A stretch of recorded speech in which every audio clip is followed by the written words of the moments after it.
No. Classical music. I wish I was more educated on classical music. That which I've heard, I've adored. I genuinely find it challenging because it is so spectacular. It is so of another place. Where do you sit with classical music? It's good. It's good for background, I think.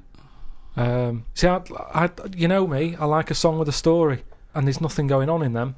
That's Now the problem with that is, how many times can you hear the same story? quite a lot. How many times can you watch the same film? Same thing, except it's shorter than watching a film. Yeah, but the film goes into the story with more depth than a 3-minute song. Yeah, but there's also, do you know, like when you watch, what's an example? Say, I'm trying to think of a film. Yeah, there's not many. No, but a moment in a film that it doesn't matter how many times you watch it, you go, I enjoyed that bit.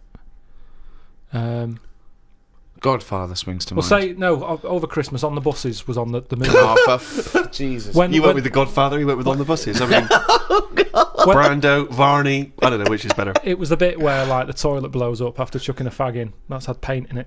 Right, I've sorry, seen that's in On the Buses. That's not in The Godfather. I can't remember that. Maybe that's Godfather 2. Well, the thing is, I enjoyed that bit and I knew it was coming. It's like, oh, I'll just watch this before I nip out and put the kettle on. Let's just see this. How many bit. times have you seen the On the Buses film?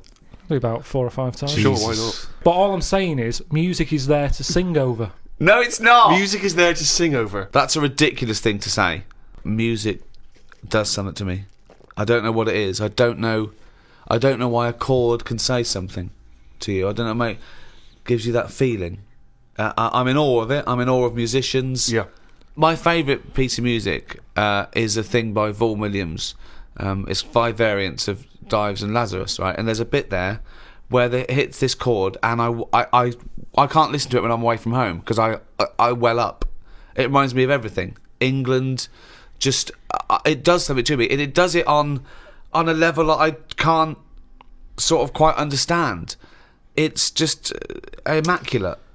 I just don't think you can beat a decent vocal on top of that. Oh, that's amazing! My mum's got a CD of Roger Whittaker, right? Right, whistling again. Now, he whistles Jealous Guy. Now, the thing is, I can't listen to that and whistle along. I end up singing Jealous Guy on top of it. So, singing trumps whistling? Yeah, when someone else is doing the whistling. Okay. I like whistling, but if someone else has did that first... So if Roger was singing Jealous Guy, you'd be I'd whistling. probably whistling it. To make the classics live on, I'm surprised someone hasn't gone, I can add to this, and dub on a bit of vocal. So you would have classical music with lyrics. Just for people Beethoven's who want Fifth. Beethoven's Fifth. That would be better to you. That would... But what are you meant to do with it? What do you do when you've got that on? Then do you whistle along? Or No, do you I don't whistle along. Hum? I just I let it. Oh, Do you Karl, whistle along? I just don't know what to say. Why are you obliged to whistle? That's the only way you can enjoy music, if you can whistle along. Well, that's the same with anything. A good song, you join in, don't you? It's like, oh, I like this one. Yeah. No. So by that token, YMCA is one of the greatest of all tunes. I mean, it's not one of my favourites, but you can't knock it. It certainly gets the crowd up. I did DJing, and why do you care about was the more crowd? popular. Who are this crowd? Well, I'm just saying. Who are this crowd that you have to live in your head with? Fuck the crowd. Most of them are idiots. Although, admittedly, if I was doing a wedding DJing set, I probably would do YMCA over Vaughan Williams. And why is that? Because it's happier-go-lucky. It's done in 3 minutes. Classical music goes on for ages. It No, it's a fades good out, point. Who's got fades time? out, it comes back in again. Well, It's a good point. it's all over the shop. Are Yeah. you going or are you staying? It's over time, and I'm not saying we should get rid of it, and I might grow into it, because I think that's music for older people. Well, You're an idiot. I think Mozart would disagree. I think he did his first symphony when he was 5 or 6. Probably playing piano and writing music before you could read. When did the piano come out when he was a kid? What do you mean? If it was trendy to have a piano when he was a kid, it's like how kids now, they're messing about on Google at the age of 2 because the laptop is new. It's new to us. To them, it's like, well, it's Google, innit? What's your point? Because he was born at the right time. Beethoven.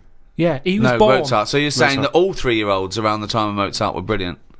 There would have been quite a lot of them. Mozart, Beethoven, all that. They're all Handel. They're all around the same time, aren't they? Just guessing. Wild stabs in the dark. Just names he's heard. Just names he's heard. So when Well, Ricky was young, when I presume they had Rolf the same Harris's Christmas stylophone came out, everyone was composing on the stylophone. Yeah, weren't they? exactly. It's all what you're brought up with, isn't it? Nothing's hard if you're given it when you're a kid. Nothing's difficult. It can be taught all sorts. I haven't got room for a piano. It's too big for a pastime. A hobby shouldn't take up a whole corner of a room. It's so limited, isn't it? His scope, his imagination. But a piano, the idea that a piano in a house would be a frustration and annoyance. Music. That you could play harmony.